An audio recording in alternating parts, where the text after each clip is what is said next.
Yeah, good evening everybody. Just a brief update. I'm just back on the farmhouse battle italeri battle set. Um, I just needed to top up the set with the addition of some Union cavalry. That's the only thing that they didn't include. You've got quite a nice artillery set that will do for both sides, and that's the Union infantry. Some with, I believe that's called the Hardy hat. I think it was with the Iron Brigade, but please correct me if I'm as lightly wrong. Nice, nice mouldings really. I can't say that you get this kind of detail on some of the metal figures that I've been involved with. You also got the Zouaves there somewhere. Where are we? Okay. Right, yes, Zouaves, that's the man with the funny hat. And that's actually really quite nice. I feel these are going to be no joke actually to paint. I mean, it's traditionally everyone starts with the American Civil War, or they did in the days of Airfix, but I think there's quite a bit going on there. I noticed on Esky there was a I noticed on eBay there was a quite considerable number of Airfix Confederate and Union infantry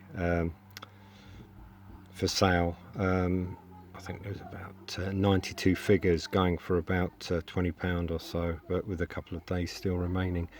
I wasn't going to go with Airfix. I mean, it's very nostalgic, but I did fancy this set, and quite glad I got it, and gonna definitely be making a start with that. Slightly off the subject, but I criticised Tesco the other day, and quite rightly. The driver was being lazy and really not doing the job properly. But I would like to give a shout out to Amazon. I mean, really, everything you order, even throughout this entire virus, even at its height, you order on Prime in particular, and a day or two later your items arrive, and even now, it's got to be the best delivery firm out there. I mean, I'll take my hat off to the guys. First class service, everything comes safely that you ask for. Very few glitches. I mean, I think we once had someone left at the communal door, but that's a very, very rare occurrence, and I think that was a couple of months ago, to be fair. But really, really good company. Quite happy to we criticise, but quite a good company. My bookcases I've been going through again, and pulling out some noticeable or notable even Don Troiani's Civil War books, which got an awful lot going on there. Lovely illustrations, absolutely first class, so that should come in handy. I'm going to be consulting that. I've also sent for another book in the series of what's it called now? It's one of these up here.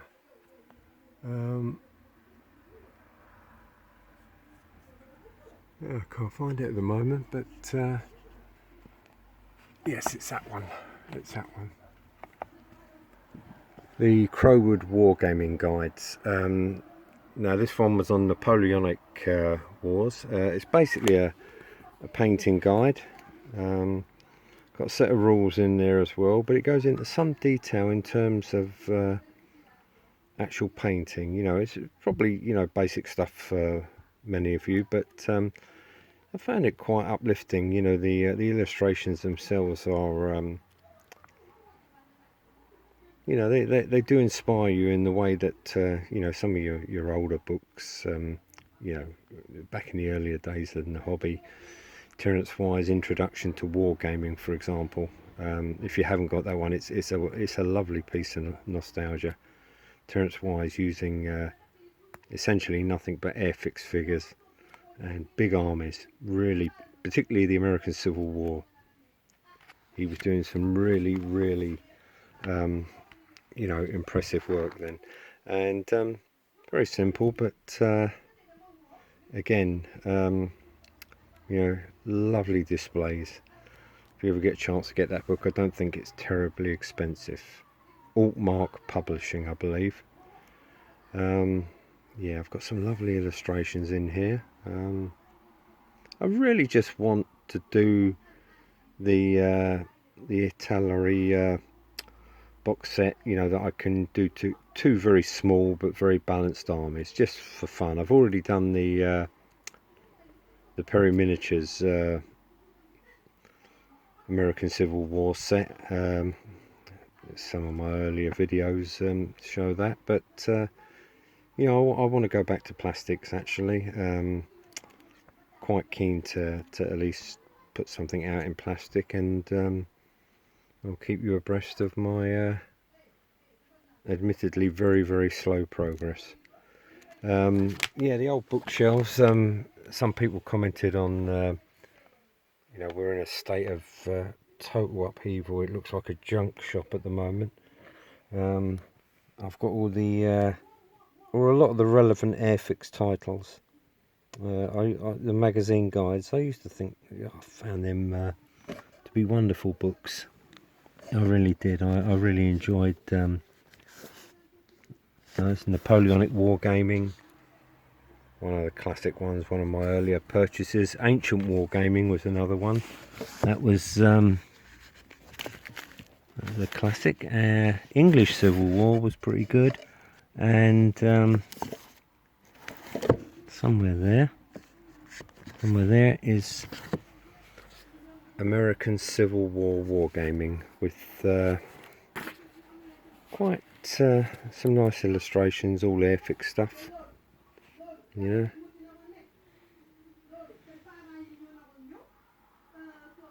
The Zouave Regiment, obviously the early, I think it's probably the Type 2 French Foreign Legion figures.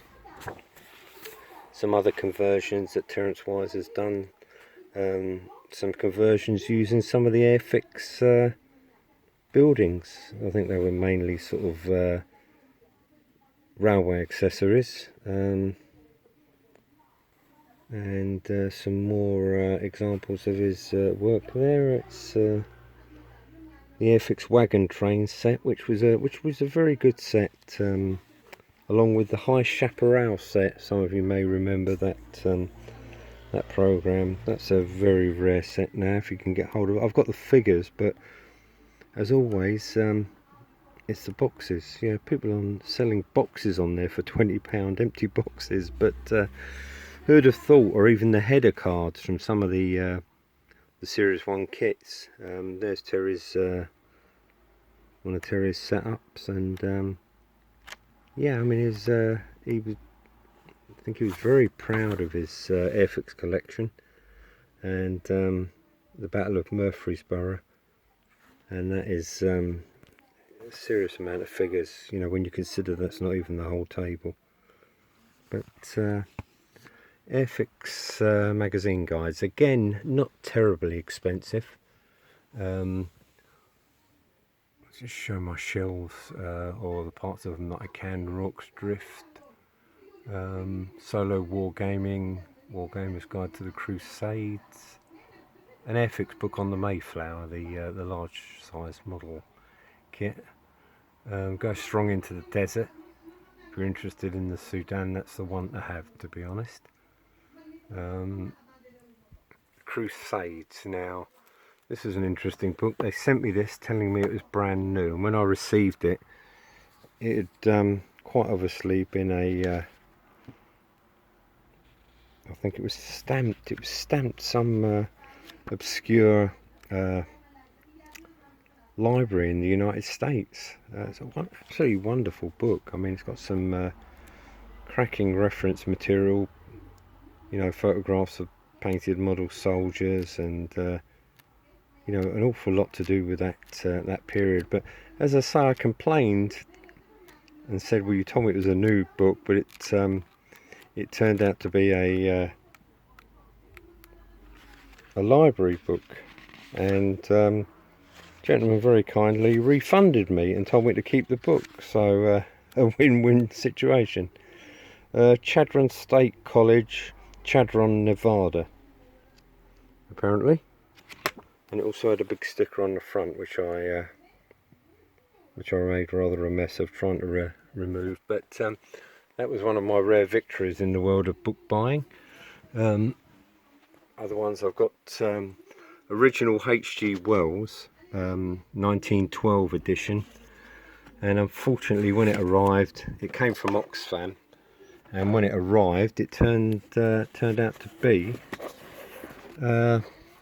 turned out to have one page missing. So I didn't have the heart, to be honest, to send it back, you know, in respect of it being a charity. But I think it was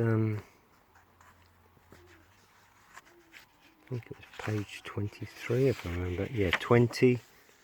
It goes to 23. I was absolutely mortified. I mean, I was well sick, but nevertheless, you know, to get hold of a I believe it's 1912, if I'm not much mistaken. Can't see the yeah, July 1913.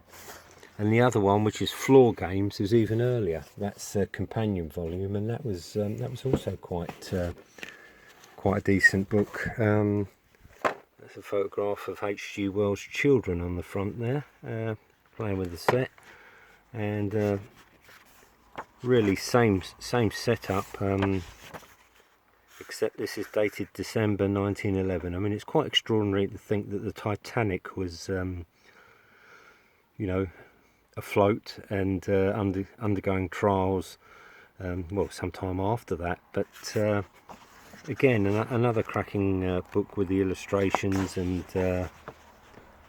quite extraordinary pictures of a variety of Britain's figures of the time, Britain's Holocaust figures. And yeah, that book fortunately was in one piece, but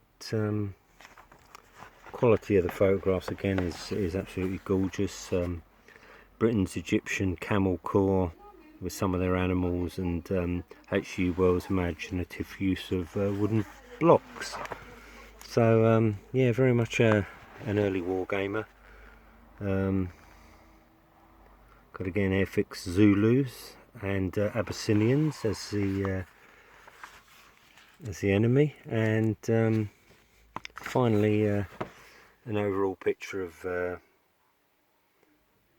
what he calls Chamois City, or Chamois City, and yeah, all Britons of the times, and up until, well, I think they produced the same figures up until about 1963, if I'm not mistaken. And one final one now.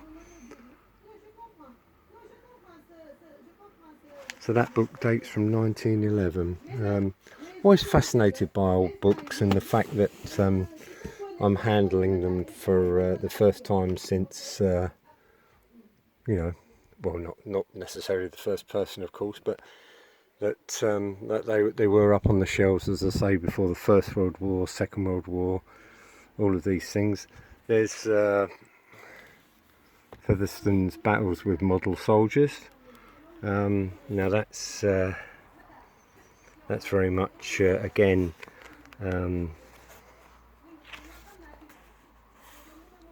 he's very much again dealing with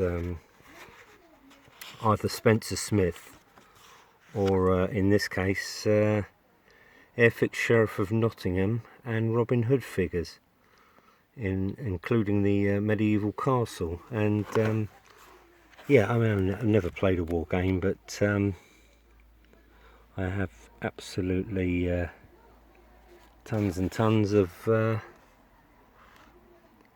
books about war games, war game rules, and I don't know. I really enjoy possessing them, reading them, and the early days there was an extraordinary enthusiasm, which all right, people are still enthusiastic, but there's nothing to beat that enthusiasm from the early days. I think it was Donald Featherstone said that he used to go to bed at night thinking about the armies that he was going to create, and would wake up in the morning and you know, start again once he was able to finish his work. I believe he was a physiotherapist, and he would be thinking about the hobby all throughout the day. And yeah, that's just great, isn't it? You know, I think I've showed this before. I'm sorry if I'm repeating myself, but yeah, in terms of books, you know, the old shelves are getting a little bit manky now, so I think we're going to have to start clearing a few things out, thinning things out. Yeah, there's some nice stuff here. There's a book which I could recommend. It features model soldiers throughout, called The War Game, edited by Brigadier Peter Young. This came for some reason with a set of War Games research group rules, and you know, as I say, each battle from early Greece right the way through the medieval period, English Civil War,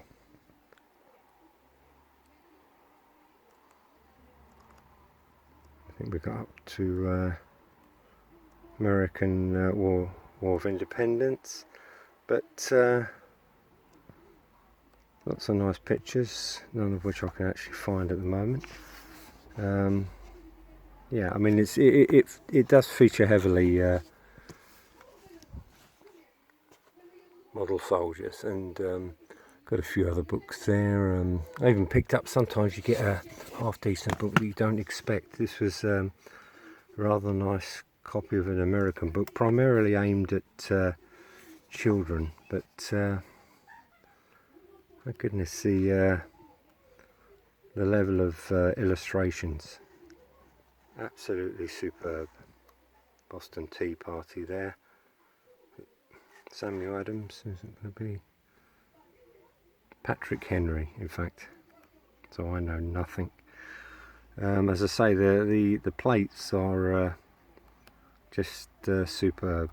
I mean, you cannot question how good these plates are. They surpass even some Ospreys. You know, this is a good book, but for children, don't expect to read through it with a great deal of and be impressed. But yeah, that's my bookshelves. You know, I'll go through some of the others at another time, but you know, it's not the biggest collection ever, but I've got stuff in the garage. I've even got a photocopied. Sure, I have a photocopy here of Robert Louis Stevenson in an 1898 magazine, in which he details his wargaming experience. It's very much in the vein of H.G. Wells, but preceding H.G. Wells by about 12 or 14 years.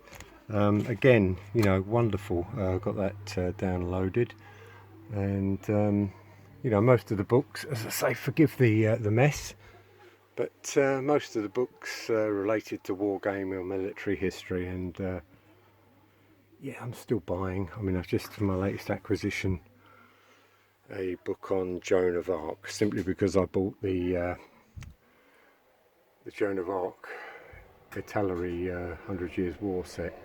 So I got that as a bit of backup research, but really at the moment it's my intention to concentrate on the American Civil War, not necessarily to go into it in any great depth. As I say, it's not one of my major interests, but I just like the setup of the set. It's you know, two small armies, complete with all of the arms, the artillery, cavalry and infantry, and I think it's a charming little set, and I'm going to give it a bit of a go. Hopefully can do it you know, a moderate amount of justice, but hope you're all well, and seen some quite nice videos there, particularly like Chris's work. I think it's Chris Waring who does the Romans. He's assembling quite a superb collection there, so shout out to you, Chris. As I say, Chris Waring, I believe the name is. I hope I've got that right, Chris. But they'll know you as the guy who does the Roman cohorts and such. Very interesting. Okay, thanks a lot, guys, and speak to you soon.